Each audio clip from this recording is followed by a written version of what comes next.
Kyaggwe TV kw'okyali atulaba wonna w'osinziira okulaba kwe tuli online, likinga, sharinga, subscribinga ne banno obeerenga ensonga oyongera okuzibamanyisa bintu bibeerenga bitambula bulungi. Programu ekyali Nze Nga Bwe Ndaba, nze Richard Ssentaayi muzzukulu w'erya Saafu. Iwaffe Nakasongola nina mwami John Ssemakula, ndowooza munna Kyaggwe, nina mukyala Sarah Nakintu, naye ndowooza waawano we bali tutunuulira nsonga bwe zitambula nga bwe nkutegeeza twongera okujjukiza nti Deira Hotel we tuli okwakayakana kuno okwolaba kwonna kwonna n'ebyokunywa by'otayinza kulengera mu kadde kano n'ebyokulya ffe nga tubiwunyirizaako kawoowo weebiri mu bungi nnyo ate mu bujjuvu ate ku bbeeyi ensamusamu. Jangu beere ng'ofuna ekyenkya ekyemisana n'ekyeggulo osobola okujja n'oleetako omwagalwawo muzaddewo mubeera nga munyumirwa obulamu kubanga bino byansi. Mu birala ebitambudde bye njagala tutunuulire z'ensonga z'ekibiina ekya National Unity Platform. Twalabye ekiwandiiko nga kiteekeddwako omukono omumyuka wa pulezidenti ow'ekibiina ekyo ate nga atwala bitundu eby'omu mambuka nga mukadde kano yakolanga pulezidenti ow'ekibiina ekyo kubanga omukulu alina mission zaaliko ebweru w'eggwanga eryo. Bakulu basazeewo okuyita mu lukiiko olwa NUP ne basalawo nti mwami Mathias Mpuuga kamisona waabwe abeere nga ekifo eky'obwakamisona kyabulira ate ne balonderamu omubaka Francis Zaake yakirimu, wabula era ekifo kino kyamusuuzibwa palamenti bwe balonda mu March ow'omwaka ogwa 2022. Naye bw'otunuulira ensonga eno lwaki bino byonna biva ku ki? Bagamba omukulu alina akasimbe ke yafuna nga aliwamu ne bakamisona ba palamenti ddala na kibiina ekya NRM ne beegabira omusimbi. Mwami Mpuuga alangibwa kufuna bukadde 500. Abakulu be bagamba nti sente zino yazifuna mu bukyamu. Ensonga eno etaputiddwa mu ngeri ey'enjawulo ey'okugoba mwami Mpuuga. Adde ngoberera omwogezi wa palamenti mwami Chris Obore ng'agezaako okutaputa n'agamba nti bannakibiina ekya NUP bakyayinza okusanga akaseera akazibu okugoba mwami Mpuuga ku kifo kino kubanga birimu amateeka. Yasaitize n'agamba nti bw'otunuulira rule 110 of procedure of parliament n'agamba nti eyinza okukwata abantu bano, era yannyonnyodde n'agamba nti kyetaagisa ababaka ba palamenti bonna bw'obatunuuliramu omuwendo 529 kimu kyakusatu kino olina ababaka nga 143. Bano nno ne bavaayo n'ekiwandiiko ekijja okukulemberwamu okuinitiatinga motion oba oliawo ey'okumuggyamu obwesige. N'agamba nti waakiri ababaka 265 balina okubanga balonze ne basalawo nti omukulu agende. Awo twagala okwebuuza kino kinaasoboka yabaffe kitegeeza ki eri ekibiina kya NUP nga kijjidde mu biseera nga waliwo ate era n'ebiriwo ate era n'ebibaddewo emabega. Mukyala Nakintu tutandikiraawo songa zakwezza bujja 2026 gwe twolekera bakulu kwetereeza NUP egamba ffenno n'eyaffe teri bulyake. Abali ku ludda oluvuganya mutera okugamba nti jjajja takwata ku byennyanja binene, kale n'abalala bagala katutandikire ku binene tulowooze kuba erikwatiddwa lyeryo yekitegeeza ki? Neyanze it is so absurd nti tuli ku mbeera efaanagana bweti in such a time. Nze kulwange ndowooza tetwandikiriza kukozesebwa first of all internally in the party system. Kankubulire to me ensonga ya mwami Mpuuga njiraba bulala nnyo. Akantu kali kokonyeeko kansigadde mu kukozesebwa. Ani akozesa ani? Musobola okubeera nga muli party okitegedde internally nga muyina obukuku okitegedde tusolvinga tutya conflicts zino internally nga tezinaba kujja kutuyuza externally okitegedde. Buno omuntu munda bubaddemu against Honorable Mpuuga tebwakatandika leero okitegedde. But to me ngamba nti omuntu waba mugezi asigala muki mugezi. What should we do? Mwekwateko okitegedde ate osigale nga akyali strong pillar into the what? Into the party. All along babadde banoonya engeri gye bamujja in these key positions over allegations. Okitegedde kino kimu kyatandikiramu allegation social media okitegedde party etudde ekoze resolution okitegedde tokuba mirundi 3 zayo sente wetonde resigning okitegedde over that ensonga the president of NUP yazikutte bubi. That is not how a leader should be. One balitaddeko internal committee okitegedde nesoka nekola ki nenoonyereza obulidde munda ne bamuyita internally. Waliwo okunoonyereza okusinga ku ebyo ebyazuulwa mu kusooka nga n'onkulu yasooka n'adimitinga nti kituufu ngenda kuzifuna. Kati soko osirike ngenda kuzifuna naye sinazifuna. They are two different issues. Ate kunoonyereza ky'okusinga. No! Obulidde. NUP singa yabadde bright enough to me. Teyandisookedde na ku Mpuuga. Ku ssente ye ze bamukoze eki ze bamuwadde. Waliyo ennyingi bali abantu ze beekoze eki ze beewadde okumala akaseera akati akanene newankubadde ba NRM. Okitegedde bandisookedde ku ezo ne bajja nga bapinpointinga mpola mpola paka bye bandituse ku waabwe owaki ow'omunda. Naye bwe yabadde akubiriza palamenti mukyala Amongo speaker yagambye nti ye tajja kutambulira ku ngambo za social media zitaliiko proof kubanga tulaba kino kyasibuka ku social media nange kyenkugambye mutandika okitegedde kikyatandikira mu social media. Two, if basazeewo kumusiima okitegedde lwaki yetasaana kusiimibwa? Asiimiddwa mu ngeri ki? Being in that position bali abasooka bonna basimibwa mu ngeri ki? President abeera, Honorable Nabbanja aina, Speaker aina entakera okitegedde and everything. Why isn't this? Tekirina mateeka. Bwe baba nga basazeewo okusiima twalaba abantu ba Vice President bonna babasiimi babawadde emmotoka okitegedde bonna abakola ki? Abava. No. If it is starting with Honorable Mpuuga, it is laying a strategy ku bonna ba LPOs abanaakola ki abanaddaku. Kyogamba ye Honorable Senyonyi tazeetaaga bwe baba bazimuwadde tazitwala bwe tubanga tuleero we tulaba nti ssente Honorable Mpuuga ze yatutte z'omuwi w'omusolo lwaki bawa ebiri ez'emmotoka tebazikomyawo ne bagamba nti sigenda kugula mmotoka mwagala loopu n'abalala bafunenga akasiima ako mukyetere mu mateeka bakiteeka mu mateeka ne bayisa mu komiti yaabwe okitegedde bo beegabira kyabwe tebeegabira kyabwe kuba tekirina we kiraga nti mu maaso n'abajja no kati kitandise leero okitegedde kitandikidde ku Honorable Mpuuga buli ajja ateesenga kikye no tagenda kuteesa kikye bwe babanga kye bakoze ne Senyonyi wanaabavaako naye era bajja zikola ki bajja zimuwa twapapye okitegedde. Me I look at this as character assassination okitegedde nti erinnya lya Honorable Mpuuga saawa zino bali mu kulikola ki bali mu kulyonoona n'ekyokubiri they don't have even a critical say okugamba nti bagenda mujjayo kino kiri upon parliament either jibwa kuba commissioner oba takola ki oba tavaayo kati balinde parliament ekole resolution not as a part of tuwuddisa mbufe tukoze eki tusazeewo of course basobola okusalawo nete balina kyankomeredde mu kuteebereza olwoza parliament eyinza kusalawo eti no Honorable Mpuuga ab'ekifo akyakyagala to me okitegedde he can stand with the parliament n'agamba ze kino ekifo kyange nkyakola ki nkyakyagala and they can vote for him ewagira ebikolwa nga bino bano bye bwe babanga bano bali 12 nzawe sirabawo buli yake Honorable Mpuuga kasente ke bamukoze eki ke bamuwadde okusooka komiti yatuula yonna owulidde n'ekikiriziganyako tulema okubeera shallow minded ti opposition terina kusiimibwa okitegedde bw'aba akoze ekirungi nga kyakoze leero alina okusiimibwa and ngenda nempulira abanupu nga bagamba ffe twamusula tumuteka ku budaala bantu bameka bositudde n'oteka kadaala nata performinga okitegedde so it is upon credibility eya someone so nze nkubiriza NUP tuleme okweyuzayuza tunoonye how we bring Honorable Mpuuga back to board. Singa tebamuswaza ye batunga bakola ebintu ne babihandlinga haphazardly. Singa tali awo olwaleero okitegedde bamativu n'okwewozaako no bamukwata bubi in the first place so batebandi mukute okitegedde era batulaga nti leadership yaabwe ya kibugwe nnyo. If you cannot handle an internal matter like that how are you going to handle things of the entire nation? Lwaki olowooza tosaanidde kubanga ogobebwa ku kifo ekyo nagaawo olw'ensonga nti byonna ebikolebwa biri bweru w'amateeka of course byonna biri bweru w'amateeka ebibakolebwa ebimukolebwako saawa zineeno okitegedde bananga tulinde palamenti esalewo over this bwe bakatuka kakamuke kagoba Zaake era this time round kasobola okugamba we are maintaining him by the way he's a spab he's a brain power era palamenti emwetaaga n'olunaku lwaleero for those reasons esobola osigalawo omukola ki omuretaininga ate tumineyo omuretaininze the better for me kubanga agamagezi tugeetaaga bananga tuleme okwejjangako abantu ab'amagezi abategeera ennyo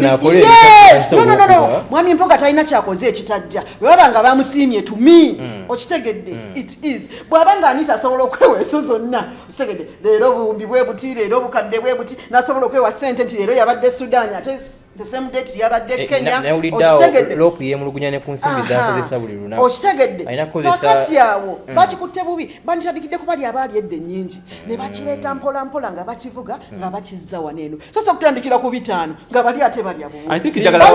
NRM webeereye etunula n'egamba kale laba opposition n'abaabwe bennyini tebabakola ki tebabaagaliza kati weziba ssente za muwi wa musolo nga NUP teyagala ssente nezeefuna mu iPod ezikwate kale ezikole ki eziseeyo kale mwami John kakati sente abantu baffe ndoza ekigendera ky'okuzimba democracy nga bwe nze njogerako okuva emabega kyandibadde nti kugamba ebibiina ebirwana okutwala obuyinza mu mawanga gaffe agakyakula bifaayo nnyo okugoberera amateeka okukira ebyo ebibiina ebiri mu buyinza era kyensuubira nti NUP kyefunyemu mu kulagira mwami Mpuuga okudda emabbali era nti NUP erina okuyimira ku magulu abakulembeze ba NUP balina okuyimira ku magulu gaabo abiri okulaba nti ekyo kye baasalawo kye kigenda mu maaso toyagala kwegeraageranya ku biki ebibadde bigenda mu maaso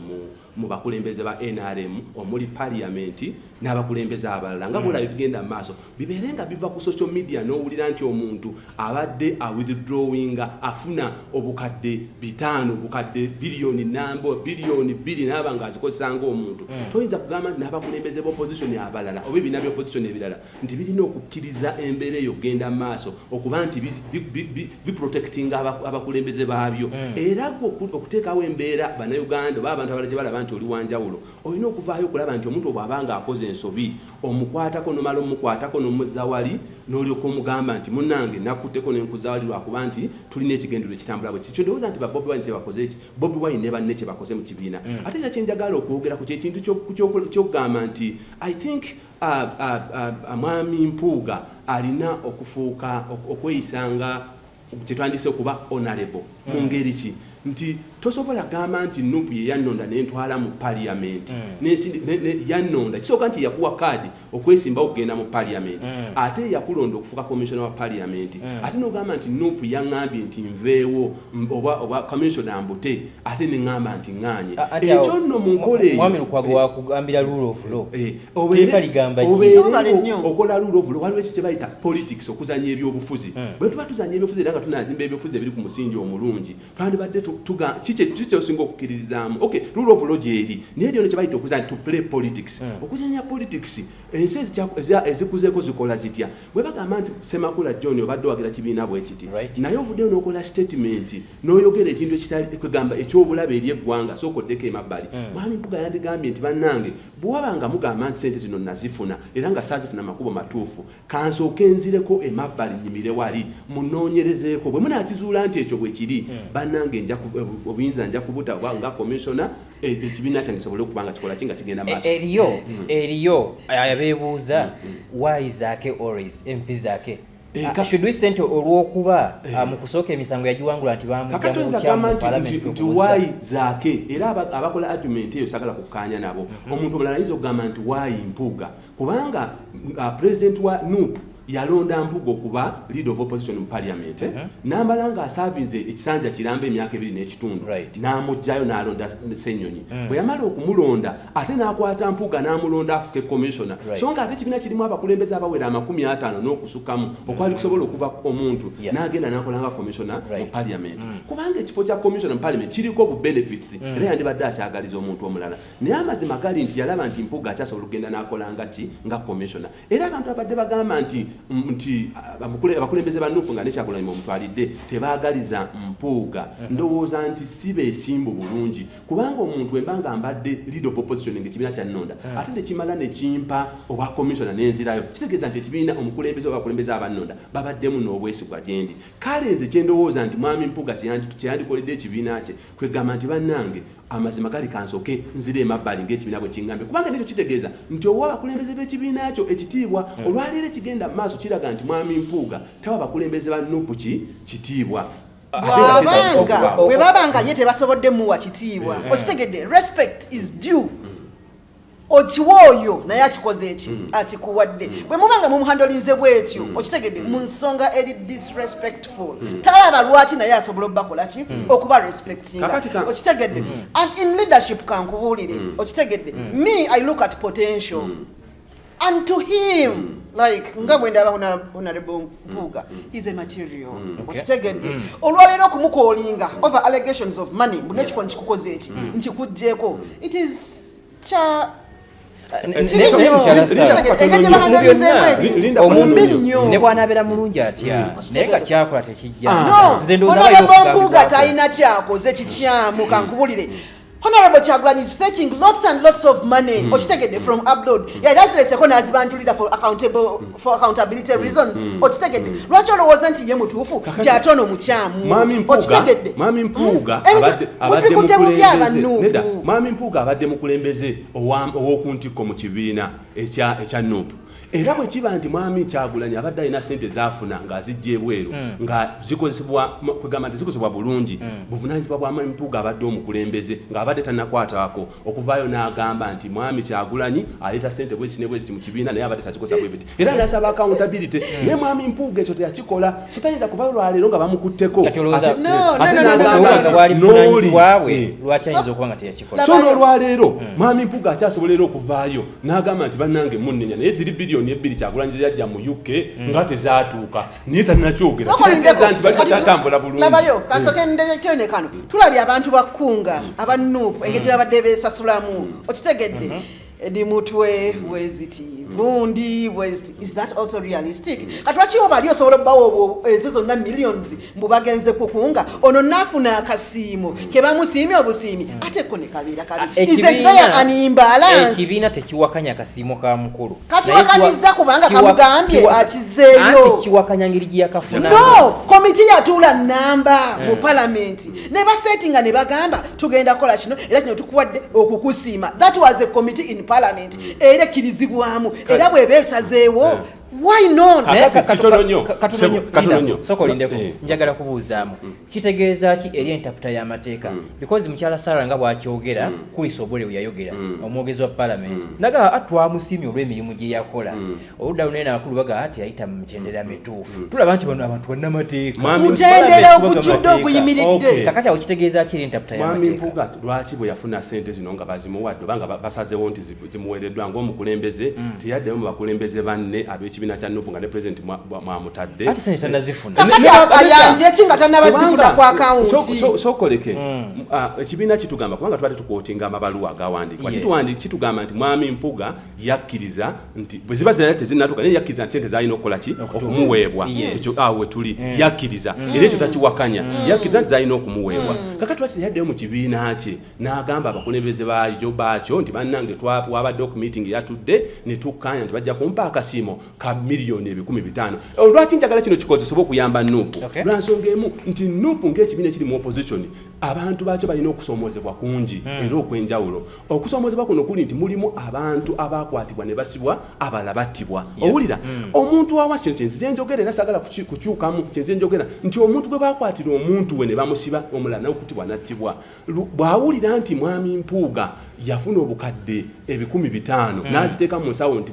kasiimo ke agenda agamba nti ekitegeeza abakulembeze b'ekibiina kyaffe bafuna ssente bwezi tagenda kuteeka ku Mpuuga yekka okusiimibwa kwetaagisibwa Mwami Mpuuga nga tanaakumalako kisanja kye tolowooza nti yakola kinene nnyo okulaba nga wakiri ensonga eno erina weetuukako kuba nzijukira emabegakawo ng'akulembeddemu ababaka okwediima obutadda mu kankubuuze gw'okiro olina okulowooza nti Mwami Mpuuga y'omu ku basinze okukola ebyenjawulo ku lw'ekibiina kya NUP omanyi nti Mwami Kyagulanyi yateekawo omutwe gwe olwa NUP okubeerawo n'aguteeka ku desiki olwa NUP okubeerawo singa Mwami Kyagulanyi talina bano bonna bamubakinga leadership tekolebwa muntu omu okitegedde bano ye stronghold ye piira ye ey'amaanyi okitegedde kubanga n'okusinziira engeri gyakutemu ekintu singa Mpuuga yali waggulu teyandi kikutte bw'atyo to me according to how I see things okitegedde secondly lwaki tulowooza nti omuntu alina kusiimibwa nga wa opposition okitegedde lwaki tubeera bannanfuusi okitegedde to that level nakubuuziza ekibuuzo senyonyo banatuka okuzimu atajazikiriza tulabye sente nyingi nyusiza ezisoose zino my dear babeka ba parliament aba opposition babadde bafuna sente ez'omunkweto a few of them return the money okitegedde and a few of them bagamba nizikomezaawo mu constitution nezikola how sure are you nti ezampuuga ziba tezigenda kukola ddwaliro okitegedde oba ekintu ekirala ye mumugamba abanjulire oyanga kikyo tannaba kufuna okitegedde the money was just in the pipeline mwandibadde mumulindako ne musooka ne mumanya zayingidde ku account then you start criticizing kino kirekawa NUP esawa ya leero NUP actually yeyongedde kuba ngumu nga kino kimaze okubaawo mu ngeri ki mwezi babbiri kubanga Mpuuga wakola ekibiina nga nabadde ndaba Masaka okuyugumya nga bannayuganda kye beerabidde kyenzi gye mbagamba nti bw'oteeka Mpuuga wano noteeka Kyagulanyi wano n'olwaleero bino nga bigenda mu maaso ekyo sagala kukirumamu nze ngobera ebyobufuzi ng'ate mbiwandikako ebbanga ddene senga osimba Mpuuga n'omuteeka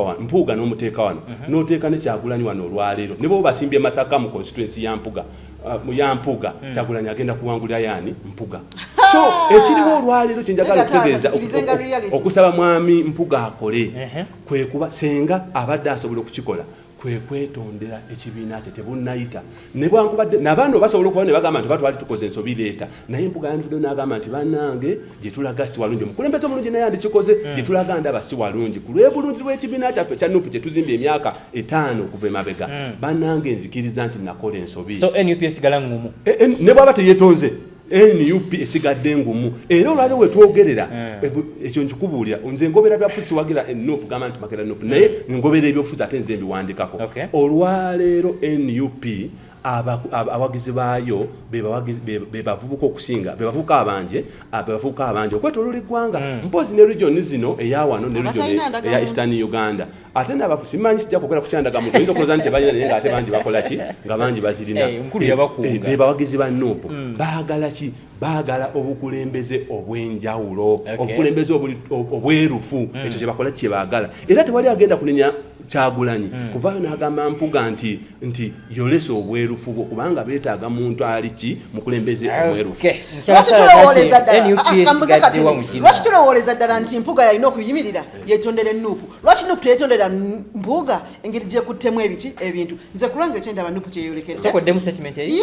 lwaki tulowooza nti Honorable Mpuuga yalina okwetondera NUP who started this saga it is NUP as the party itself from the Simanyiseeke oba Neeke okitegedde lwaki yo Neeke tekera ku macha negamba Mpuuga bintu tubikutte bukyamu okitegedde jangu tukomewo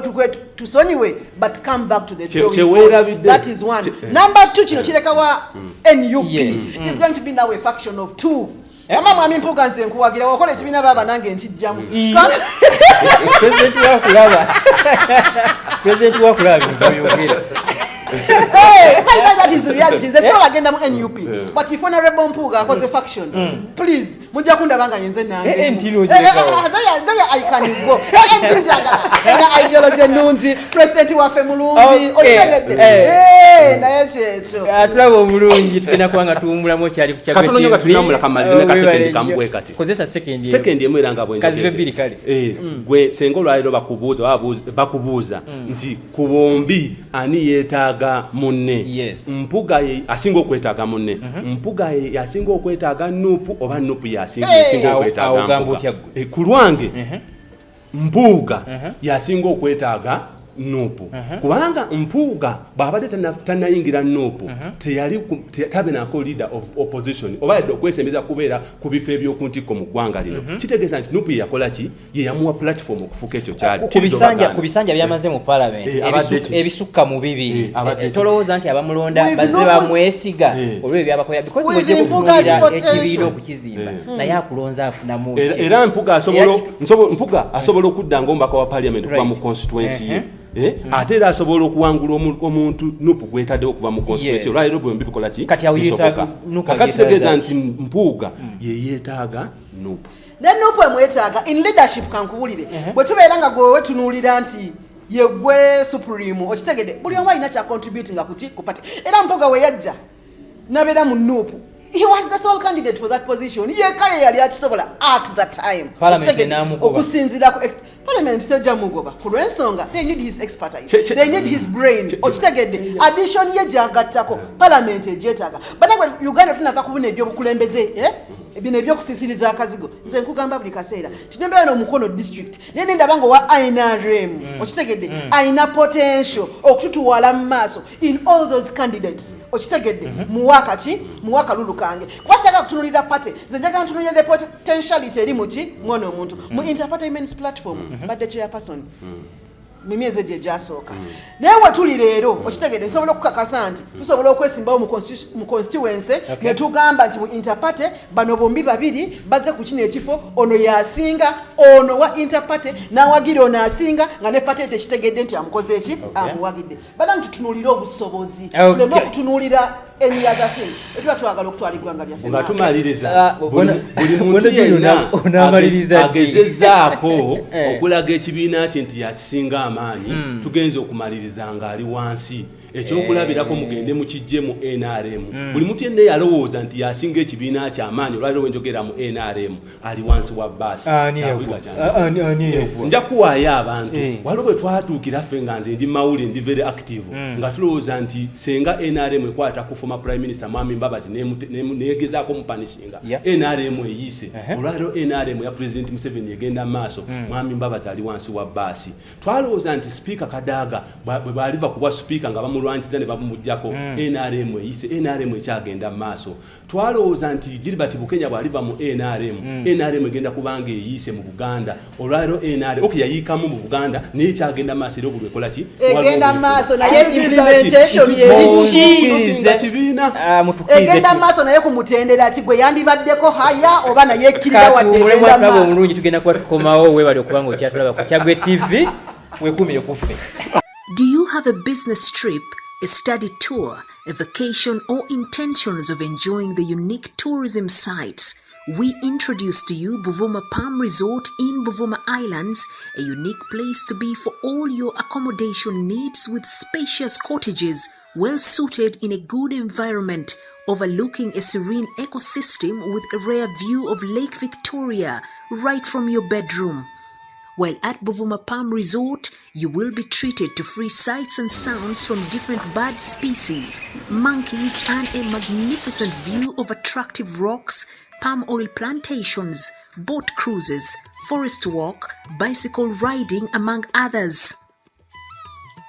Buvuma Palm Resort has first-class conference facilities with a unique taste of foods prepared by experienced chefs. It is located in Buvuma district on the main island near the district headquarters. It also boasts of a helicopter landing pad and a playground. On your way to Buvuma Palm Resort, it's just 88 kilometers from Kampala city centre to Chiindi landing site, and it's 30 minutes travel in a boat to Buvuma. You are welcome as you take the best experience of traveling on the waters of Lake Victoria with the available sailing means with either passenger boats or the magnificent modern ferry, the MV Palm. Buvuma Palm Resort has so far been a dear destination for dignitaries, including prime ministers, ministers, parliamentary committees, but above all, the Katikiro of Buganda, Charles Peter Mayiga. Abantu ba Buganda na ba Uganda bajjeko Buvuma bawumuleko. Waliyo hoteli ng'eno Palm Resort. Bintu bya mulembe.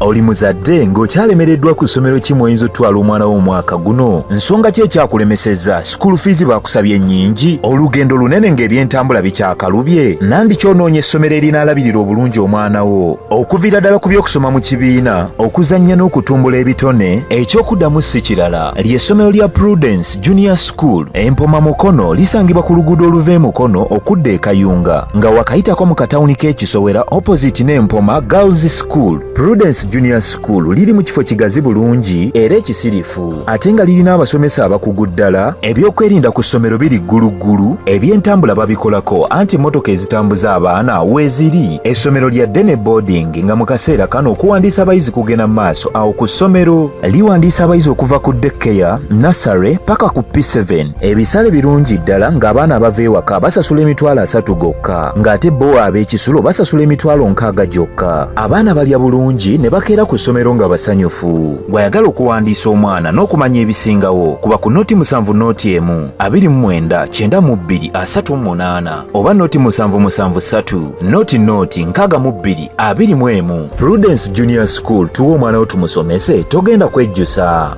Our dear parents, thank you for paying us school fees, and we still need your support because education is the key. May God bless you